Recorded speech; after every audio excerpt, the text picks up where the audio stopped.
Laine watched Morgan flying. She suspected when she healed herself, she would be the most beautiful and strongest of creatures. She had tears in her eyes observing Morgan's growth, and watched herself rise to a higher level of consciousness and new beginnings. Perched safely on her branch in the contentment of the moment, even when facing difficulties. Look how far she'd made it already. It didn't seem to matter much how many times she'd fallen along the way, but how often she got back up. A song echoed in her heart that enchanted the air, and she thought she was making a way. One day she'd wake up, eat her breakfast, and the pain of heartbreak would be gone, ready for new pains and joys. She didn't think about it anymore. Instead, she looked up at the bird. Against all odds, she was still believing that her dream was possible and her life story would be a happy one. Maybe she thought she could give a voice to these creatures that couldn't normally speak while navigating through the complexities of her life. Her strong voice pierced the air. Things she'd never expected were starting to happen for her. What if that whole time, when she thought she hadn't been picked for the team, people were lining up to join hers? What if the doors that were shut only meant rooms were being built for her to enter? She had a hunch that good things were just about to happen for her, and that the sweetness of her alignment made it so she didn't have to become overly eager for her reward.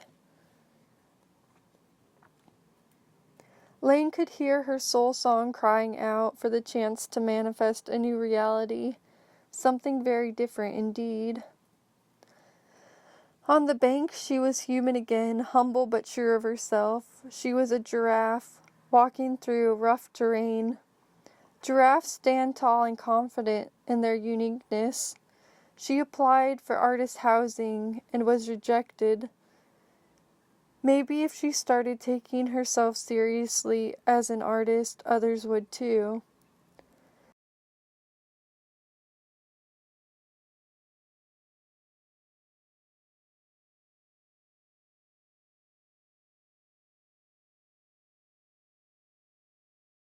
Why had she fallen for him in the first place? Was it because he wore moccasins in the winter that made his feet as cold as ice cubes? She returned to Cuchulain. He was still clutching Gay Bolga.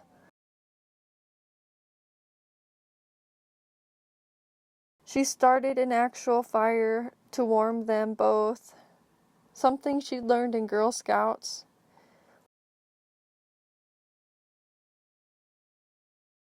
"Thanks for warning me," he said.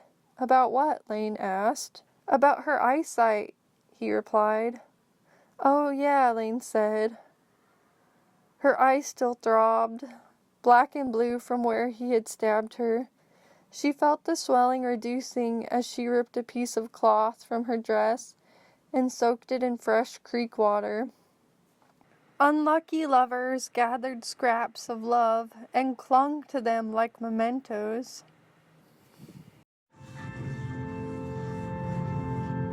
Vorrei poter riuscire a prendere quel cuore, a farlo emozionare, lasciarlo poi parlare. Eppur non lo so dire, non trovo le parole che scrivano i ricordi e le paure di chi vorrebbe vivere ogni istante per cantare.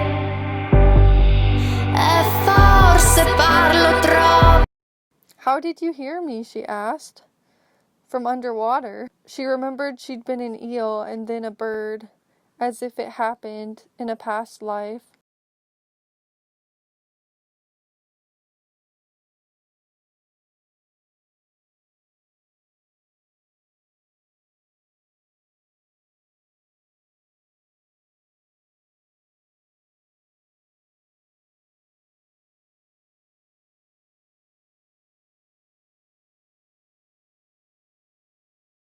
She was beginning to think a story was worth what it cost her. I gave my right eye for this story, Laine thought. She'd been wallowing in her wounded emotions for far too long. At least a good story had come from it.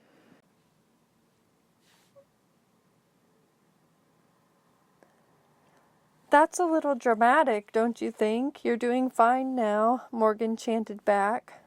Stop monkeying about and get to writing.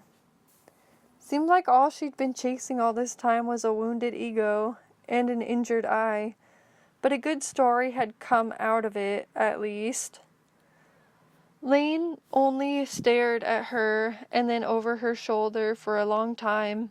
Her new life had difficulties and required her to keep working hard, but it was also full of hope. She'd go for broke trying to etch out her dream. I don't know, I just did, he said, starting to gather his things together. I could hear you from a long ways away. He stood up and was stretching out his legs. Laine was surprised by her supernatural abilities to pass on messages without speaking. She was thankful for it. Maybe it was something she'd pass on to her children someday. I'm actually surprised it broke, Laine said. I thought Gay Bolga was indestructible, and it was like the limitations of what she thought possible for herself were falling off. I did too. Well, not exactly, Cuchulain said. My father abandoned my brother and I guess I have the tendency to leave people before they leave me. She closed her eyes, and so did he, listening as the leaves fell and the gentle creak tossed on. She didn't know how she fell asleep, but when she dreamt, she was walking in her hometown. It felt like she'd crawled from the gutter. She was trying to walk towards some people she might have known once, but her legs didn't work.